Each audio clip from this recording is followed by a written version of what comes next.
أعوذ بالله من الشيطان اللعين الرجيم بسم الله الرحمن الرحيم الحمد لله رب العالمين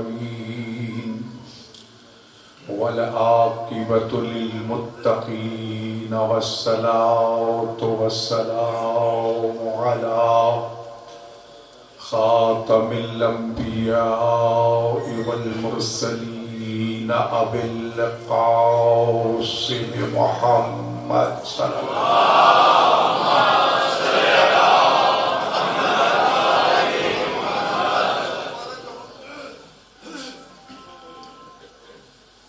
والصلاة والسلام على آله الطيبين الطاهرين المعصومين المظلومين الذين أذهب الله عنهم الرجس وطهرهم تطهيرا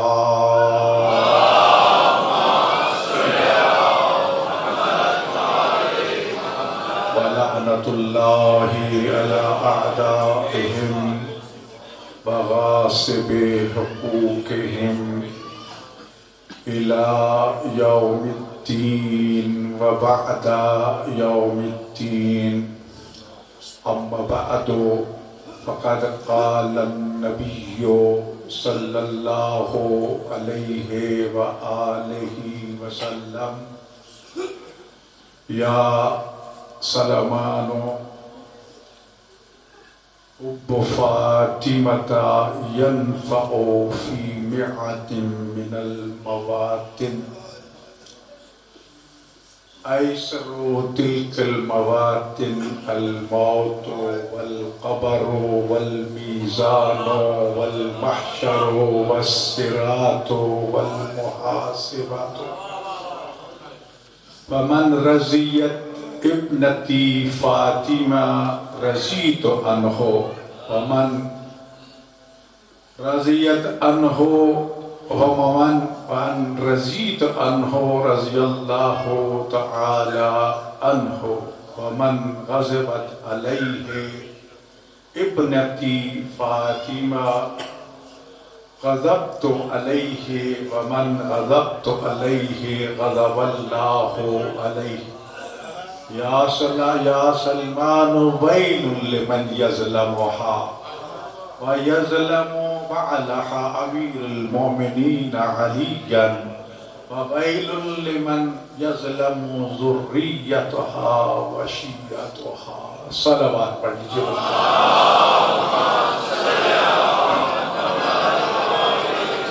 خداوند متعال سے دعا ہے کہ مالک کائنات ہم سب کا اس صف عذاب میں حاضر ہونا قبول و مقبول فرمائے. ہم سب پرسہ پیش کرنے کے لیے حاضر ہوئے ہیں یوسف زہرا حضرت امام زمان علیہ السلام کی خدمت میں ان کی جدہ کا خاتم الرسول صلی اللہ علیہ وآلہ وسلم کی خدمت میں زہرا اور زہرا کے معصوم و مظلوم بیٹوں کی خدمت میں اور خاص طور پر اس مظلوم کائنات امیر المومنین کی خدمت میں خدا جانے کس طرح اس نے آج کی رات اس مخدومہ کا جنازہ اٹھایا. میں زیادہ دیر تکلیف نہیں دینا چاہتا، میں یہ ضرور درخواست کروں گا حضرت ایت اللہ العظمیٰ الشیخ وحید خراسانی یہ ارشاد فرماتے ہیں لیکن پھر وہی کہ ہم کمزور ہیں، ہم اتنے مظلوم ہیں اور ہم سے بڑھ کر بلکہ کائنات میں سب سے زیادہ مظلوم وہ ہیں اور یہ مظلومہ ہے کہ جن کے قاتلوں کے بارے میں بھی ہم نہیں بتا سکتے.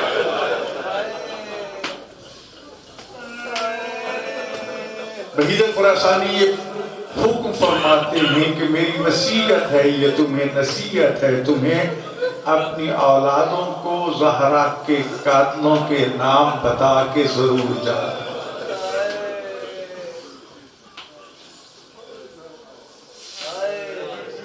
یہ کوئی چھوٹی بات نہیں۔ میں نے جو حدیث مبارکہ عرض کی ہے، فضائل تو اتنی زیادہ ہیں اس مختومہ کے کہ کوئی شمار نہیں کر سکتا۔ خالق نے اس کو اتنے اختیارات عطا کیے ہیں کہ کوئی ان کا احاطہ نہیں کر سکتا۔ کل بھی میں نے عرض کیا تھا کہ جس زہرا کے گھر کے نوکر جبرائیل و میکائیل و اسرافیل ہوں، جس کے دروازے کی چوکھٹ جو ہے وہ اسرائیل بھی عبور نہ کر سکے بغیر اجازت کے، وہ فاطمہ کا در کتنی عظمت کا در ہو۔ جس فاطمہ کے در کی یہ عظمت ہو کہ کسی نے حضرت سلیمان فارسی سے یہ پوچھا کہ اے سلیمان، تم در زہرا پہ اپنی داڑھی سے جھاڑو دیتے رہے، ذرا یہ تو بتا دو بطول کے گھر کے دروازے کا رنگ کیسا ہے؟ کہا میں نے کبھی آنکھ اٹھا کے دیکھا نہیں، میں بتانے سے قاصر۔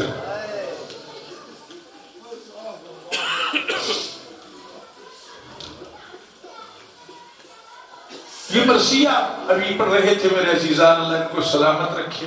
سب سے پہلا مرثیہ حضرت آدم علیہ السلام نے پڑھا تھا اپنے بیٹے جناب حابیل، اور وہ اتنا دردناک مرثیہ تھا کہ جس میں حضرت آدم علیہ السلام نے یہ مرثیہ پڑھا تھا، میرے اللہ، میرے بیٹے کی موت نے میرے لیے زمین و آسمان کے رنگ کو بدل کے رکھ دیا۔ زہرا، تو نے وہ مرثیہ پڑھا نہ آپ سے پہلے کسی نے یہ پڑھا اور نہ ہی شاید تیرے بعد قیامت تک کوئی یہ مرثیہ پڑھے گا۔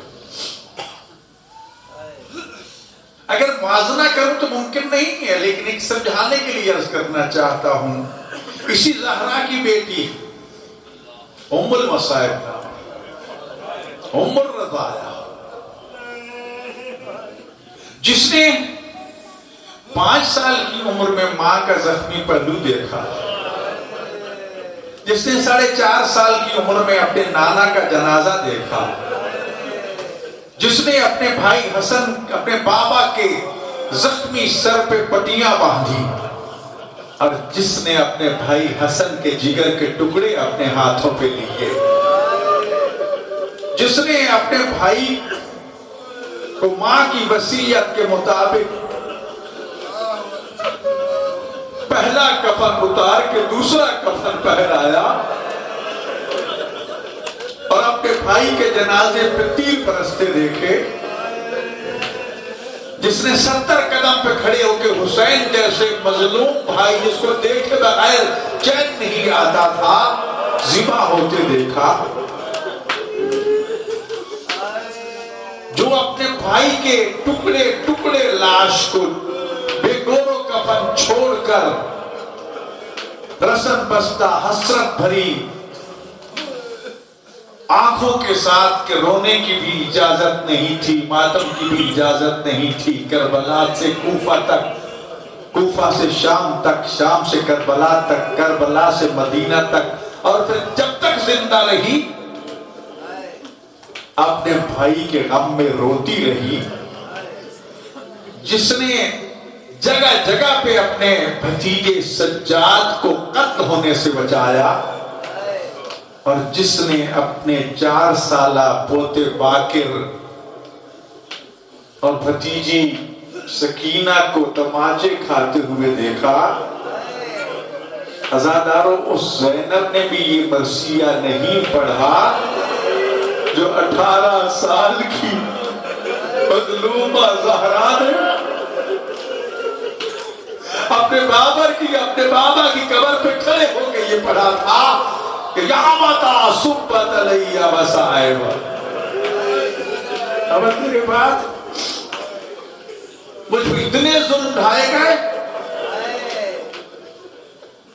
دنوں پہ آتے سیاہ راتوں میں بدل جاتے، پہاڑوں پہ آتے ریزہ ریزہ ہو جاتے. آخر وہ کون سی مصیبتیں تھی؟ میں نے پوری فہرست تفصیل کے ساتھ عرض کی ہے زینب کے بارے میں، لیکن زینب نے اتنے مصائب برداشت کرنے کے باوجود یہ دعا نہیں پڑھا.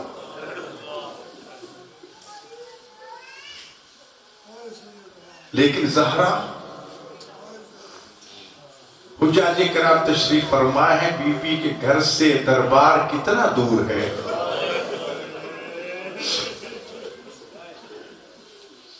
چند قدم ہی ہوگا، جا کے دیکھیے. صرف چند قدم جانتے ہوئے اپنی سیدھی کمر اور اپنے قد اور اپنے پاؤں کے ساتھ چل کے گئی تھی، اور جب واپس لوٹی تھی تو کمر جھک گئی تھی، سر کے بال سیاہ کی جگہ سفید ہو گئے تھے. کنیزوں کا سہارا لے کے گھر پہنچی تھی تو بیٹیاں پہچان نہ سکیں کہ یہ ضعیفہ کون آ گئی.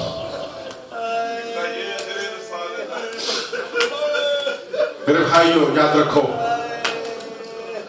اس مخدومہ کی عظمت، فضیلت، اختیارات،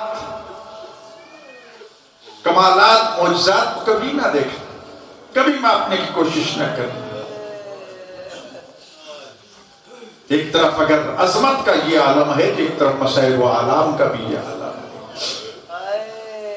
یہ عظمت نہیں ہے جو میں نے ابھی یہ حدیث آپ کے سامنے پڑھی، رسول اللہ کا یہ فرمان ہے، کوئی عام روایت نہیں ہے. میں کیونکہ طولانی حدیث تھی اس لیے کاغذ لے کے آ گیا، طالب علم ہوں، مسئلہ بھی نہیں ہے. حضرت سلیمان فارسی کا مقام آپ جانتے ہیں، جسے رسول اللہ نے فرمایا تھا السلمان منا اہل البیت، سلمان تو ہم اہل بیت میں سے. مہربان کہتے ہیں کہ سب اصحاب برابر ہیں، ہوں گے، لیکن ہمیں تو جب اصحاب کے حالات و واقعات کو دیکھتے ہیں تو 1,40,000 یا 24,000 اصحاب جن کا احترام ہم پہ واجب ہے، جن کی تکریم کرنا ہم پر واجب ہے، کیونکہ امام سجاد علیہ السلام نے صحیفہ سجادیہ میں اپنے جد رسول اللہ صلی اللہ علیہ وآلہ وسلم کے اصحاب کے فضائل و کمالات، ان کی قربانیاں، ان کی جانثاریوں کو بیان فرمایا، بیان فرما کے ان پہ صلوات بھیجی. صحابی وہ ہے کہ جو مومن بن کے دربار رسالت میں آیا ہو، ایمان پہ ثابت قدم رہا ہو، اس ایمان کے ساتھ اس دنیا سے روپوش ہوا ہو، یقیناً ان کے مقام اپنی جگہ پر ہے، لیکن ان کو اہل بیت سے مت جوڑنا. برابر کہہ دیتے ہیں. میں نے عرض کیا مجھے تمام 1,40,000 یا 24,000 اصحاب میں سے صرف ایک ہستی نظر آتی ہے جسے رسول اللہ کہہ رہی ہے کہ السلمان منا اہل البیت، سلمان ہم اہل بیت. 1,40,000 میں سے صرف ایک اصحابی ابی ذر غفاری مجھے نظر آتے ہیں جن کے بارے میں رسول اللہ یہ فرماتے ہوئے نظر آتے ہیں کہ زمین نے اٹھایا نہیں ہے، آسمان نے کسی پہ سایہ نہیں کیا جو میرے ابو ذر سے زیادہ سچا ہو. یہ اصحاب کی بات ہو رہی، اہل بیت کی. اتنے اصحاب میں مجھے صرف ایک اصحابی حضرت حذیفہ یمانی نظر آتے ہیں جن کو رسول خدا نے منافقین کے نام لکھ کے ان کے حوالے کیے تھے کہ یہ میری امانت ہے، اس کو سنبھال کے رکھنا. یہ صحابیت کے لبادے میں میری محفل میں صحابی بن کے بیٹھنے والے منافقین.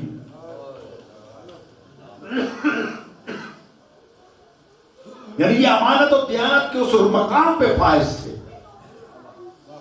رازداری پہ اتنے اس رتبے پر فائز تھے کہ جو اسرار نبوت کی حفاظت کرنا جانتے تھے. کسی کے راز کو سنبھال کے رکھنا یہ کوئی چھوٹی بات نہیں. اتنے اصحاب میں سے صرف ایک حضرت عمار یاسر مجھے نظر آتے ہیں جن کے بارے میں رسول اللہ نے یہ فرما دیا تھا کہ یاسر، عمار یاسر، تجھے طائفہ باغیہ قتل کرے گا.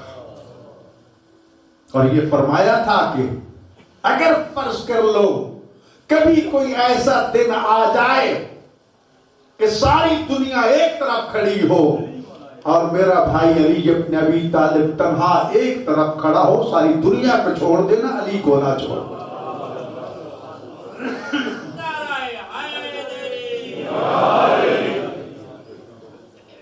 اور پھر اہل بیت میں سے فاطمہ تو بضعۃ منی، میرا ٹکڑا ہے. فاطمہ میری پسلیوں کے درمیان، میرے پہلوؤں میں، میرے بدن کے اندر حرکت کرنے والی روح کا نام ہے. میں جب کبھی جنت کی خوشبو سونگھنا چاہتا ہوں تو فاطمہ کی پیشانی پہ بوسہ دے کے جنت کی خوشبو سونگھ لیتا ہوں. میں جب گیا تھا معراج پہ تو میں نے در جنت پہ یہ لکھا ہوا دیکھا تھا کہ لا الہ الا اللہ محمد رسول اللہ علی ولی اللہ فاطمہ امۃ اللہ والحسن والحسین صفوۃ اللہ ولا مبغضیہم لعنۃ اللہ، اور جو ان کے ساتھ بغض رکھے گا ان پر اللہ کی لعنت. جنت پہ لکھا ہوا. یہ حدیث مبارکہ جو میں نے عرض کی عزیزان گرامی، خوش نصیب ہیں کہ مخدومہ کائنات کیسی شفیع روز جزا ہمیں خالق نے عطا فرمائی ہے. حدیث کتاب کبھی میں نے عرض کیا تھا کہ اس کو ضرور پڑھنا. آج میں نے پیغام بھی جاری کیا ہے کہ اس مہینے کو زہرا کے مہینہ کے طور پر مناؤ. دنیا کا بتاؤ کہ مقام زہرا کیا ہے. سیدۃ نساء العالمین، جس کی شان میں کتنی آیتیں نازل ہوئی، جس کے فضائل اور مناقب کے قصیدے جو ہے قرآن کریم پڑھتا ہوا نظر آئے. جس زہرا کے بارے میں، جس کی محبت عقیدت کے بارے میں رسول اللہ یہ ارشاد فرما رہے ہیں کہ اے سلیمان، میری بیٹی فاطمہ کی محبت تمہیں 100 مقامات پہ کام آئے گی. 100 مشکل ترین مقامات. کتنے؟ نہیں ایسا بولے، کوئی ڈر خوف نہیں ہے، بولنے کوئی بات نہیں ہے. مشکل ترین کتنے مقامات ہوں گے وہ تو ہم بتا نہیں سکتے. حدیث میں صرف 100 کو چنا گیا ہے جی. 100 میں سے بھی جو سب سے آسان ہے اور جو ہے 100 جو ہے وہ مشکل نہیں بلکہ کیا ہے ایسر تلک الموات. 100 میں سے بھی جو سب سے آسان مقامات ہوں گے رسول اللہ وہ گنوا رہے ہیں کہ ان مقامات پہ تمہیں میری بیٹی زہرا کی محبت فائدہ پہنچائے گی. بھائیو اس کو نوٹ کر لینا ہے، لوگوں کو پہنچانے ہیں اپنے یہ پیغامات. کم از کم کا لسٹ بچا دینا اپنے دفتر میں، اپنے گھر والوں کو، اپنے رشتہ داروں کو، اپنے احباب کو، دنیا کو بتا دینا کہ یہ مقام زہرا ہے. اعلان کر دو دنیا والوں، رسول اللہ کی بیٹی کا آج جنازہ ہے. ایک معمولی سا بندہ دنیا سے چلا جائے تو مساجد کے لاؤڈ سپیکروں پہ اس کے اعلان کیے جاتے ہیں، سوشل میڈیا، الیکٹرونک میڈیا پہ اس کے اعلان کیے جاتے ہیں. آج میں نے دیکھے سارے ٹی وی چینل سوائے ایک آج کے کہیں بھی بطول کا تذکرہ نہیں جی. جو آسان ترین مقام ہیں، سب سے پہلا الموت. اور موت کتنا مشکل ہے. جب سلیمان فارسی مدائن کے گورنر بن کے گئے تو مولا علی علیہ السلام سے پوچھا کہ مجھے بتا دیجئے کہ مجھے موت کب آئے گی. فرمایا قبرستان چلے جانا، جا کے اہل قبور کو سلام کرنا، جس دن کوئی صاحب قبر تیرے سلام کا جواب دے دینا سمجھ لینا کہ وہ تمہارا آخری دن ہے. ہر روز جاتے رہے، سلام پیش کرتے رہے. ایک دن جب گئے تو سلام کا جواب مل گیا. اس کی قبر پہ بیٹھ گئے. بیٹھ کے پہلا سوال یہ کرتے ہیں انت من اہل الجنہ ام من اہل النار. اے صحابہ کرام مجھے بتاؤ کہ تم اہل جنت میں سے ہو یا جہنم والوں میں سے ہو؟ تو جواب ملتا اگر جہنمی ہوتا تو اس سے بھی بات کرنے دیتا؟ جی جنتی ہوں۔ دوسرا سوال یہ کرتے ہیں کیف وجدت الموت، مجھے یہ بتا دو تم نے موت کو کیسے پایا تھا؟ تو جو ہے ایسا رہنا، یہ بات ذہن میں رکھنا کہ رسول اللہ فرماتے ہیں کہ وہ 100 مشکل مقامات ان میں سے جو سب سے آسان ہے نا، ان میں سے ایک موت ہے۔ کتنی آسان ہے اب سنیے اس اہل قبر کی زبان سے جو سلیمان فارسی بیان فرما رہی ہے۔ یہ حدیث بھی جناب سلیمان فارسی نقل فرما رہی ہے اور وہ بھی انہی سے منقول ہے کہ اس صاحب قبر سے جب پوچھا کہ کیف وجدت الموت، اے اہل جنت،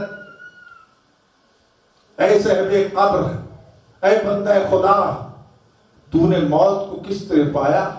روایت میں ہے ساحہ سیحت عظیمہ، اس نے ایک کتنی دردناک اور بلند چیخ ماری، چیخ مار کے کہتا ہے کہ سلیمان مجھے کتنے عرصہ ہو گیا ہے جنت کی نعمتیں کھاتے ہوئے، آج تیری زبان سے ایک مرتبہ پھر لفظ موت سن کے وہ ساری آسائشیں بھول گیا ہوں، موت کی سختی یاد آ گئی ہے۔ مختصر لفظوں میں اتنا کہہ سکتا ہوں اگر کسی انسان کے بدن کو کینچی سے ٹکڑے کر دیا جائے تکلیف کم ہوگی، موت کی تکلیف اس سے بھی زیادہ۔ اب یہ جو کام آئے گی تو پھر کیا ہوگا؟ جی سوال تو یہ مشکل تو یہ ہے نا، آسانی کیا ہے؟ سوال تو یہی، اگر یہی مشکل برداشت کرنی ہے تو پھر کام کیا آئے گی؟ نہیں، فرمایا کہ مومن کے لیے موت ایک بشارت ہوگی، ایک خدا کے حضور حاضر ہونے کا پیغام ہوگا۔ اس طرح روح پرواز کرے گی کہ اسے پتہ بھی نہیں چلے گا۔ بل قبر جس کے بارے میں کہا گیا راز تم میرے آز جنہ قعر من قہور جہنم، یا تو جنت کے باغات میں سے ایک باغ ہے یا جہنم کے گڑھوں میں سے ایک گڑھا ہے۔ جی من مات لہو فی آل محمد مات شہیدہ، مات مغفور اللہ، جو محمد و آل محمد کی محبت لے کے مرتا ہے، صرف یہی نہیں کہ وہ شہید مرتا ہے بلکہ اللہ اس کے سارے گناہوں کو معاف کر دیتا ہے، اور اس کی قبر جو ہے اللہ اس کو اس کے لیے جنت کے باغات میں سے ایک باغ قرار دے دیتا۔ ایسا نہیں کرامی تفصیل کا وقت نہیں ہے، بالاختصار میں نے عرض کرنا ہے، اس طرح میزان جب ترازو پہ تل رہا ہوگی عمل، سب سے مشکل ترین وقت اعمال تولے جا رہے ہیں، نیکیاں کم ہیں، گناہ زیادہ ہیں، اس وقت جو چیز نیکیوں کے پلڑے کو بھاری کر دے گی، رسول اللہ فرماتی ہے جو مجھ پر تم درود بھیجتے ہو اور میرے اہل بیت پر، دیکھا جائے گا کس کے نام اعمال میں درود کتنا ہے اور محبت کتنی ہے، وہ محبت اس پلڑے کو بھاری کرتی ہے۔ صراط ہے، حساب و کتاب ہے۔ اب یہ بات تو خاص طور پر سمجھنے والی، اس بات کو پلے باندھ لو میرے بھائیو، نوٹ کر لو۔ رسول اللہ فرماتے ہیں سلیمان فمن رضیت عنہ ابنتی فاطمہ رضیت عنہ، جس سے میری بیٹی فاطمہ راضی ہو گئی اس سے میں محمد راضی ہو جاؤں گا، اور جس سے میں راضی ہو گیا اس سے اللہ راضی ہو جائے گا۔ اور پھر فرمایا جس سے میری بیٹی فاطمہ، نام لے کے بتایا کہ میری بیٹی فاطمہ،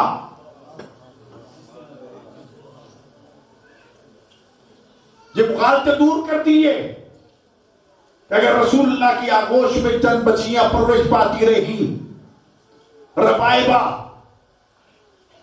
پر بردہ جن کو آپ نے پرورش کی، جن کو پالا تھا، جن کو اڈاپٹ کیا تھا، جن کی قبریں جنت البقیع میں موجود ہیں، بتا دیا ابنتی فاطمہ، میری بیٹی فاطمہ جس سے غضبناک ہوگی اس سے میں محمد غضبناک ہوں گا، اور جس سے میں غضبناک ہوں گا غضب اللہ علیہ، اس پر اللہ غضبناک ہو جائے گا. اس لیے فرمایا تھا رضا فاطمہ رضا اللہ کل بھی اس کے میں نے کہ جس سے فاطمہ راضی ہو گئی اس سے اللہ راضی ہو گیا. جس سے زہرا ناراض گئی وہ میرے آپ کے کہنے سے.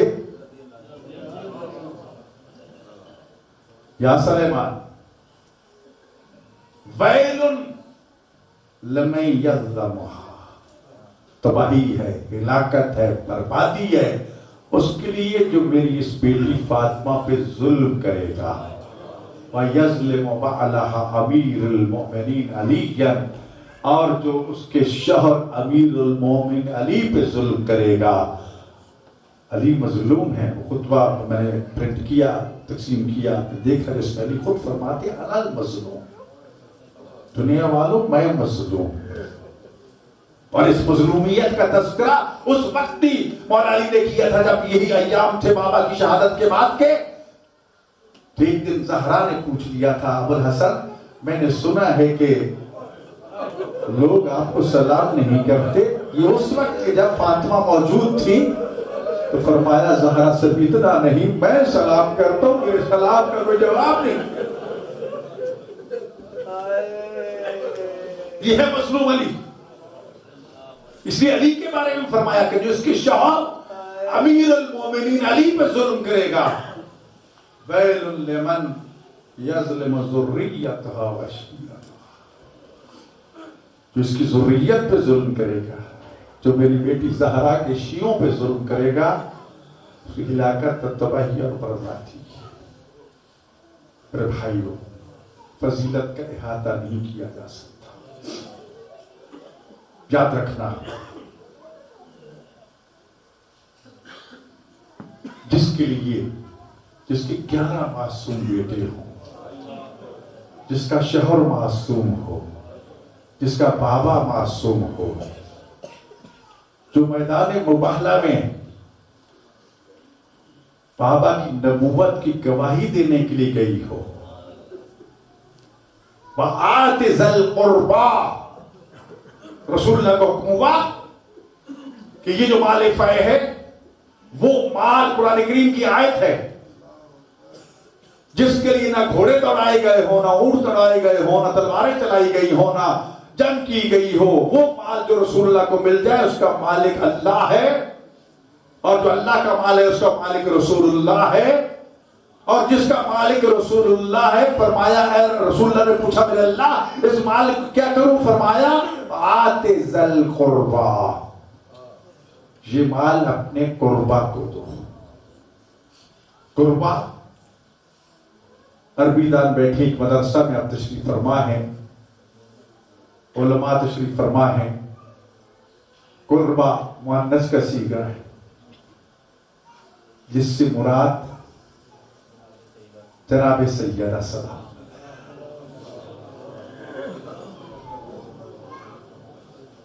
قربا صغرا کبرا ایک مؤنث خاتون مراد لی جاتی ہے. آتے ذل قربا پہلا مصداق اس کا جناب زہرا سلام اللہ علیہا ہے. اگرچہ تفسیر کشاف میں بھی یہی لکھا گیا، مفسر نے یہی لکھا کہ اس سے مراد صرف جناب زہرا سلام اللہ علیہا ہے، اس لیے واحد کا صیغہ ہے، واحد مؤنث کا صیغہ ہے. لیکن جب اسی تفسیر میں رسول اللہ سے پوچھا گیا تو آپ نے فرمایا فاطمہ علی والحسن والحسین، فاطمہ ہے، علی ہے، حسن ہے، حسین. پھر بھائیو وہ قربا کو دینا ہے. کل بھی میں نے عرض کیا تھا کہ 2 قسم کے مال تھے.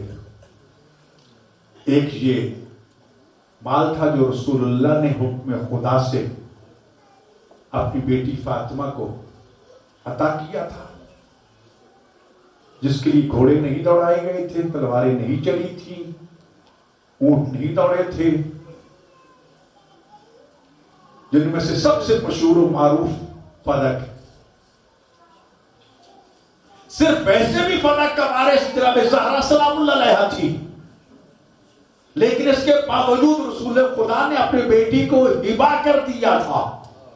ہبہ کر کے باقاعدہ وثیقہ لکھ کے دے دیا تھا کہ یہ فاطمہ اپنے پاس سنبھال کے رکھ لینا، میں یہ تمہیں ہبا کر رہا ہوں۔ ویسے بھی فاطمہ وارث تھی اور پھر وسیقہ کے اعتبار سے بھی وارث تھی، پھر ہبا کے اعتبار سے بھی وارث تھی، پھر قبضہ بھی دے دیا تھا۔ ایک وقت میں ہبا کرتا ہوں لیکن قبضہ نہیں دے سکتا تو وہ ہبا باطل ہے، لیکن جب قبضہ دے دیا جائے تو وہ مال ملکیت سے نکل جاتا ہے۔ رسول اللہ نے وہ ہبا کر کے فاطمہ کو دے دیا تھا، تبھی تو اس آبادی، اس جاگیر، اس زمین پر جو کارندے کام کر رہے تھے وہ زہرا کے نوکر تھے، اور جب وہ فلک لے لیا گیا اور وہ مزارع ہٹا دیے گئے تو وہی مزارعین تھے جنہوں نے آ کے در زہرا پہ سلام کر کے عرض کیا آقا زادی ہمیں وہاں سے ہٹا دیا گیا ہے۔ تب فاطمہ کو پتا چلا کہ میرا فلک چھین لیا گیا۔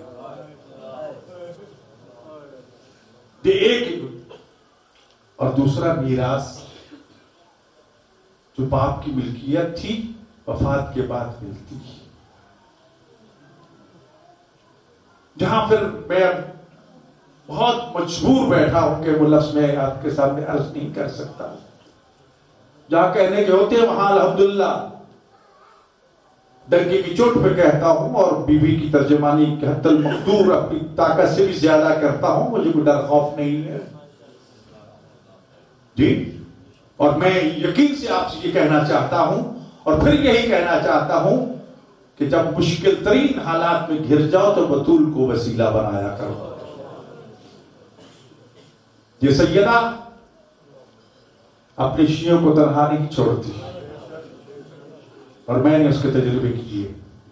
ایک گنہگار، ایک خطاکار طالب علم کی حیثیت سے دشمنوں کے سامنے ابھی بھی اس وقت بھی دعا کیجیے، میں نے پچھلے دنوں میں عرض کیا تھا، کسی بیوی کے حق کو لینے کے لیے، اس کی اولاد کو واپس لوٹانے کے لیے اسلامی نظریاتی کونسل میں نظام خمس پیش کیا ہے کہ مال زکوٰۃ اور فطرہ جو ہے وہ اولاد زہرا پہ حرام ہے۔ وہ کلمہ پڑھنے والوں، رسول کی بیٹی کا آج حق دے دو اس کی اولاد کو، اس کے لیے باقاعدہ نظام خمس مرتب کر کے دیا ہے۔ دعا کیجئے کہ انشاءاللہ اللہ مجھے کامیابی عطا کرے کہ وہ نظام کامیاب ہو اور آل رسول اور آل بطول جو ہے ان کو ان کا حق مل سکے۔ میں نے مرتب کر کے پیش کر دیا، انشاءاللہ جو بھی اجلاس آئے گا اس میں ذکر ہوگا، اس کا تذکرہ ہوگا۔ یہ جنگ جاری ہے اور قرآن کا حکم ہے کہ میں نے اپنی طرف سے گھر کے پیش نہیں کیا، جب میں کچھ اس بات میں نہیں آ گیا، کیونکہ اس پاکستان کا آئین اس بات کا تقاضا کرتا ہے کہ قرآن کریم اور سنت پہ عمل کرایا جائے۔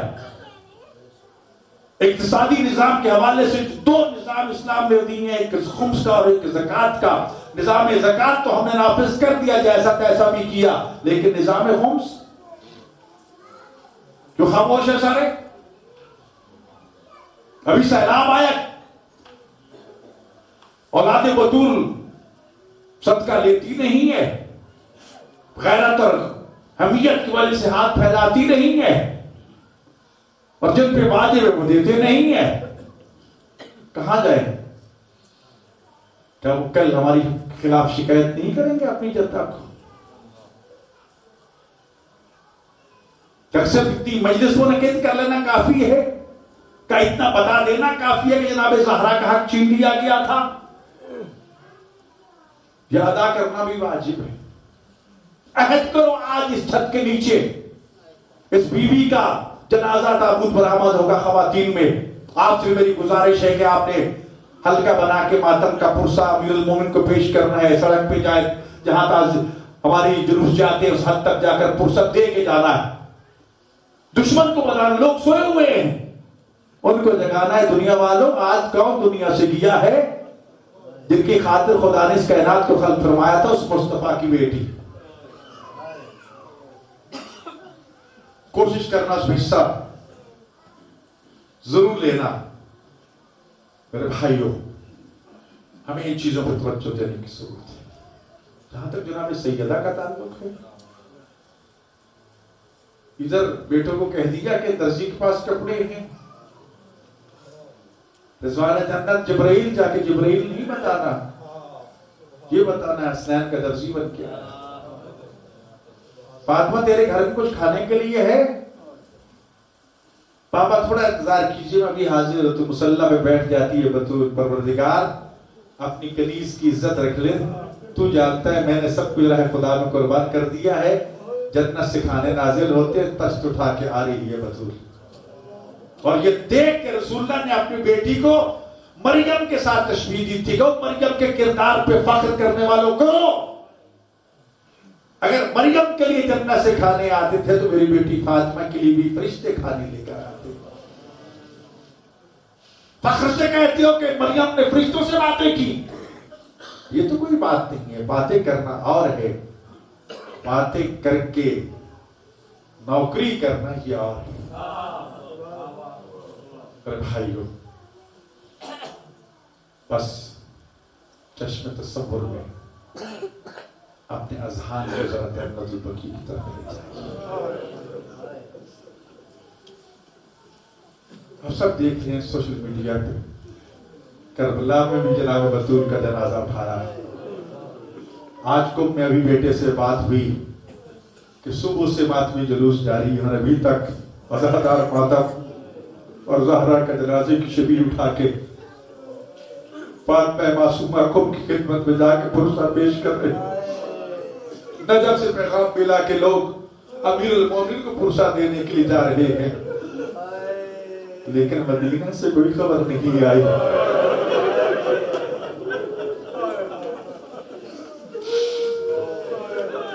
تو کسی نے اس طرح ہلکا بنا کے ماتم کر کے رسول اللہ کو جا کے پرسہ دیو، یا رسول اللہ تیری بیٹی کا پرسہ دینے کے لیے آئے.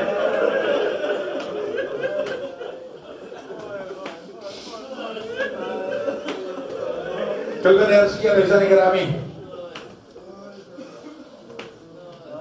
جتنا دن زندہ رہی نا فاطمہ بابا کے بعد، مختلف روایتیں ہیں 76 دن کے 95 دن کی، کوئی ایک سانس بھی ایسا بطول کا نہیں تھا جو بی بی نے چین سے لیا. در سے تڑپ نہ جاتی ہو، دن گزرتے رہے، تکلیف پڑتی رہی، بس یہی حسرت تھی بطول کے دل میں، کوئی تو آ کے مجھے بابا کا پرسہ دے دے. ایک دفعہ آئے تو گھر کو آگ کے شولوں میں جلا دیا. دوسری مرتبہ آئے،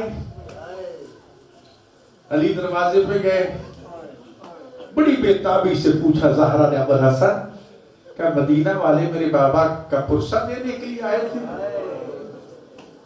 نہیں، فاطمہ آئے تھے کہ فاطمہ سے کہو رونا بند کر دے. جب فاطمہ روتی ہے نا مدینہ ہل جاتا ہے، ہمارے چین میں خلل واقع ہوتا ہے، یا رات کو رویا کرے یا دن کو رویا کرے. عزاداروں، میں نے وہ عزاخانہ خود اپنی آنکھوں سے دیکھا تھا جو اس روئے زمین پر سب سے پہلا عزاخانہ گرجا کا مقام بیت الحسن علی نے زہرا کے لیے بنا کے دیا تھا، کیونکہ گھر میں بیٹھی زہرا کو بھی مسلمان رونے نہیں دیتے تھے. گھر سے چلی جاتی بیٹوں کو ساتھ لے کر جنت البقیع کے باہر، سارا دن اپنے بابا کے غم میں روتی. ایک دن جب گئی تو بیت الحزن موجود نہیں تھا.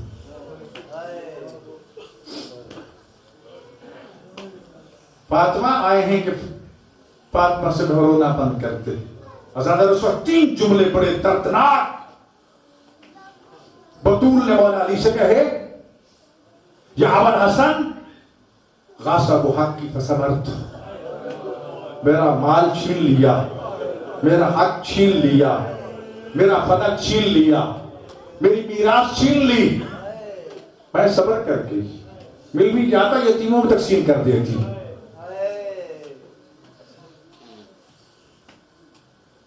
غاصب حقی فصبرت، میرا حق چھینا، میں صبر کر گئی. قتل محسنی فصبرت،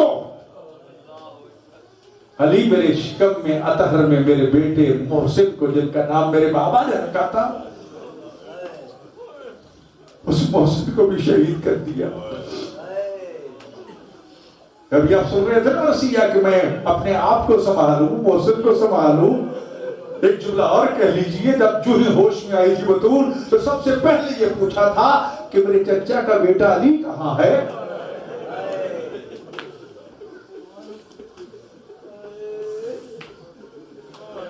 غصب حقی فصبرتو، قتل محسنی فصبرتو، کسر الاضلاعی فصبرتو۔ علی میری پسلیاں توڑ دی انہوں نے، ٹوٹی ہوئی پسلیوں کے ساتھ میں نے اتنے دن گزار دیے، پھر بھی صبر سے کام لیا۔ بابا کے غم میں رونے سے میں باز نہیں آ سکتی۔ علی امیر المومنین علیہ السلام کو کسی نے قبر رسول پہ روتے ہوئے جب دیکھا تو یہ کہا نا کہ اے ابو الحسن اب تو رونا بس کر دو، تو رسول اللہ کو مخاطب کر کے کہتے ہیں کہ یا رسول اللہ ٹھیک ہے جزا فضا کرنا ٹھیک نہیں ہے، لیکن وہ باقیوں کے لیے ہو سکتا ہے، تو جیسی ہستی دنیا سے چلی جائے علی نہ روئے۔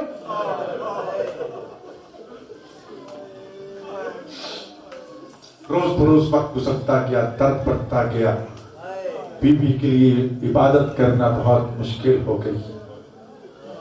کل رات میں نے عرض کیا تھا کہ کل رات اصحابہ انصار و مہاجرین کی خواتین پوچھنے کے لیے آئی تھی، کہا آج تمہیں موقع ملا ہے؟ میں تو دیکھتی رہی کوئی آ کے مجھے بابا کا پرسہ دے گا۔ آج کا دن بہت مشکل میں گزارا، چلے مدینہ۔ بطول کی پسلیوں کا درد، سینے کا درد بہت بڑھ گیا۔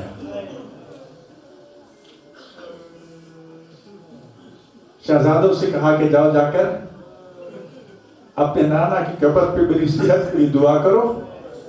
ادھر فاطمہ نے کھانا پکانا شروع کیا، ادھر لباس دھونا شروع کیا، ادھر صفائی کا اہتمام کیا۔ ابو الحسن روک کہتے فاطمہ میں نے آج تک تجھے بھیا کے وقت اتنے کام ایک ساتھ کرتے نہیں دیکھا۔ اس وقت کہتی ابو الحسن میرے آخری دن ہے، میری تجویز و تکفیر میں مصروف ہو جاؤ گے، اس لیے بیٹوں کے لیے کھانا بھی تیار کر دیا ہے، لباس بھی تیار کر دیا۔ زادارو ذرا سوچو بطول کو اپنے بچوں کی کتنی فکر تھی، اور یہ بھی ذہن میں رکھ لو کتنی عمر تھی آج حسن اور حسین کی۔ 8 سال عمر ہے حسن کی، 7 سال ہے حسین کی، 5 سال کی زینب ہے اور 3 سال کی ام کلثوم۔ چشم تصور میں لائیے۔ ادھر جناب فیضہ سے فرمایا کہ میں مصلی عبادت پہ جا رہی ہوں، بیٹوں سے کہا نانا کی قبر پہ جا کے دعا کرو، خود مصلی پہ کھڑی ہو گئی۔ کہا فیضہ جب تک میری تسبیح کی آواز آتی رہے، سمجھنا کہ زہرا زندہ ہے، جب تسبیح کی آواز آنا بند ہو جائے نا سمجھنا زہرا دنیا کی مصیبتوں سے نجات حاصل کر گئی۔ ادھر حسنین کریمین اپنے نانا کی قبر پہ کھڑے رو کے دعا مانگ رہے، نانا ہماری اماں کا پہلو شکستہ ہے، ہماری اماں کے لیے سانس لینا مشکل ہے، ہماری اماں کے لیے بیٹھ کے کھڑے ہو کے نمازیں پڑھنا مشکل ہو گیا، یا رسول اللہ نانا ہماری اماں کے لیے دعا کیجئے۔ اتنے میں قبر رسول ہلتی ہے، بعض روایات میں ہے رسول اللہ قبر سے باہر آتے ہیں، فرمایا وہ میرے شہزادو کس کی صحت کے لیے دعا کر رہے ہو؟ میری دکھیاری بیٹی دنیا سے چلی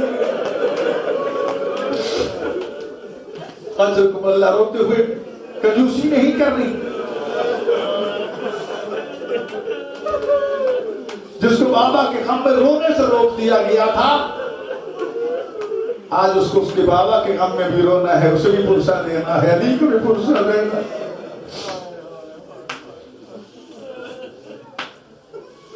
گھر لوٹے،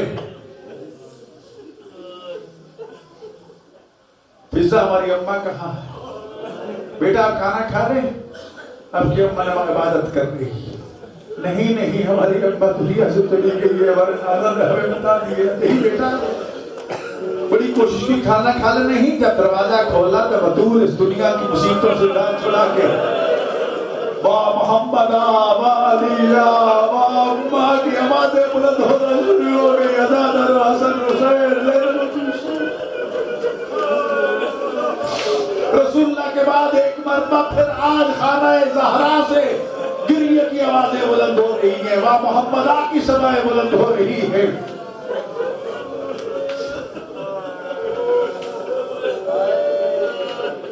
زارو قطار رو رہی ہیں شہزادے۔ منع کر دیا تھا بی بی نے، ابو الحسن جنہوں نے میرا حق حساب کیا کہ انہوں نے مجھے دکھ پہنچایا، ان کو میری جنازے میں نہ آنے دے.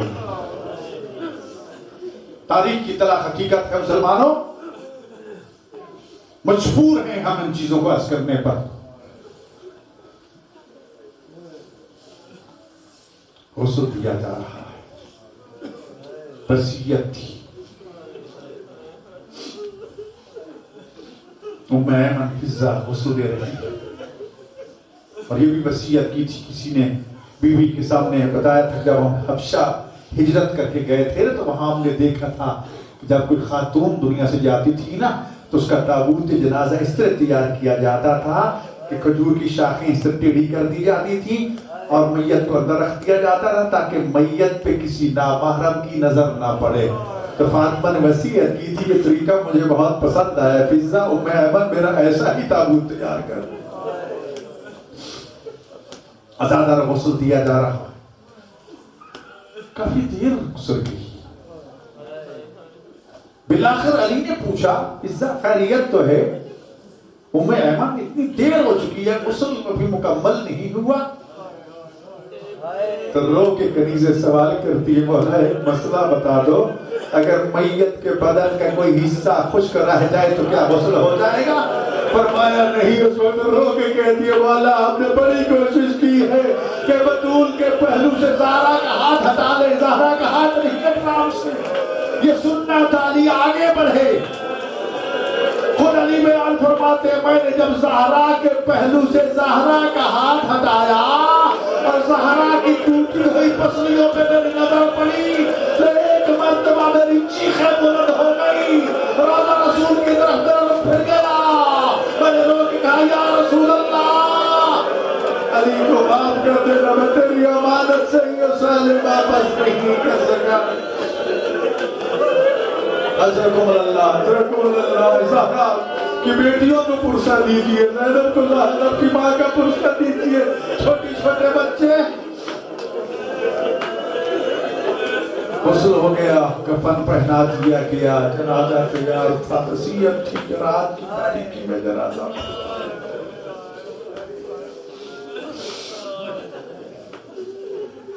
حکم ہوا کہ شہزادوں کو بلاؤ، شہزادیوں کو بلاؤ، اپنی ماں کا آخری دیدار کریں. علی جیسا کریم باپ بیٹوں کو بلاتے ہیں، بیٹیوں کو بلاتے ہیں. خدا جانے ماں کی زندگی میں بابا کے سامنے ماں کی پشت پیچھے سے چھپ چھپ کے بابا کی خدمت میں حاضر ہونے والی زینب بابا کے سامنے کیسے آئی. زینب پھر بھی خوش نصیب ہو بابا کے سامنے آئی ہو. خدا جانے بابا کے بعد تم بازاروں اور درباروں میں کس طرح گئی ہو. جان جملہ عرض کرتا چلو علی کو بیٹیوں سے کہ حجاب کا اتنا احساس تھا کہ جب ماں بھی دنیا سے چلی گئی اور نانا بھی چلے گئے نا تو رات کے وقت جب نانا کی قبر پہ جانا چاہتی تھی بطول کی بیٹیاں تو علی فرمایا کرتے تھے بیٹیوں جب رات تاریخ کی راتیں ہوں گی نا چاند کی اس وقت لے کے جاؤں گا. راتیں تاریخ ہوتی ساتھ لے کے چلتے، حسن ہوتے حسین ہوتے سارے ساتھ ہوتے اور پھر جا کے کہتے سر رک جاؤ تمہارے نانا کی قبر کا چراغ خاموش کر لوں. تو کہتی بابا اس وقت کون آنے والا ہے؟ کہا نہیں میری غیرت اجازت نہیں دیتی کہ اچانک کوئی ظاہر آ جائے، چراغ کی روشنی میں تمہارے قد کا سایہ زمین میں پڑ رہا ہو اور کسی نامحرم کی نظر پڑ جائے. علی سے برداشت نہیں ہوتا. اور علی کا ایک صحابی پڑوسی یہ کہتا ہے بڑا لمبا عرصہ علی کا پڑوسی رہا، میں نے کبھی علی کی بیٹیوں کی آواز نہیں سنی تھی. وہ مظلوم بیٹیاں ماں کے جنازے پہ آتی ہیں. زینب بھی آ گئی، کلثوم بھی آ گئی، حسن بھی آ گیا. بیٹا حسین آپ بھی آ جائیں نا. نہیں بابا میری ماں فخر مریم ہے، میں فخر عیسیٰ ہوں. عیسیٰ اس وقت تک اپنی ماں کی جنازے پہ نہیں آئے تھے جب تک مریم نے خود نہیں بلایا تھا. بابا جب تک میری ماں مجھے خود نہیں بلائے گی میں اس وقت تک ماں کے جنازے پہ نہیں آؤں گا. زیادہ یہ کہنا تھا. علامہ مشیر رحمہ نے بحر الانوار میں یہ نقل فرمایا کہ ایک مرتبہ حسین کا یہ کہنا تھا کہ بطول کے بدن میں لرزہ پیدا ہوا, بندے کفن ٹوٹ کے دور جا گرے. ازادہ دونوں ہاتھ کفن سے باہر آئے. ازادہ رسول رو کے بطول کہہ دی, او میرا کربلا کا مسافر, او میرا 3 دن کا پیاسا حسین, او میرا غریب بیٹا, او میرا شہید و مظلوم بیٹا, آؤ تجھے تیری ماں بلا رہی ہے. ازادہ حسین آ کے ماں کے جنازے سے لپٹ گئے. اتنا گر گیا تھا کہ ایک مرتبہ حاتم غیب سے آواز آئی, علی اپنے بیٹوں اور بیٹیوں کو ان کے ماں کے جنازے سے ہٹا لو, جنت میں کوہرام بپا ہے, قیامت آ جائے گی. ازادہ تاریخ یہ کہتی ہے کہ مولا علی آگے بڑھے, اپنے بیٹوں اور بیٹیوں کو ان کی ماں کے جنازے سے ہٹایا. آؤ ذرا رخ کر کے کہو کربلا کی طرف, بطول کی بیٹیوں تم خوش نصیب تھی, تمہیں ماں کے جنازے سے ہٹانے والا کریم باپ تھا, لیکن ہائے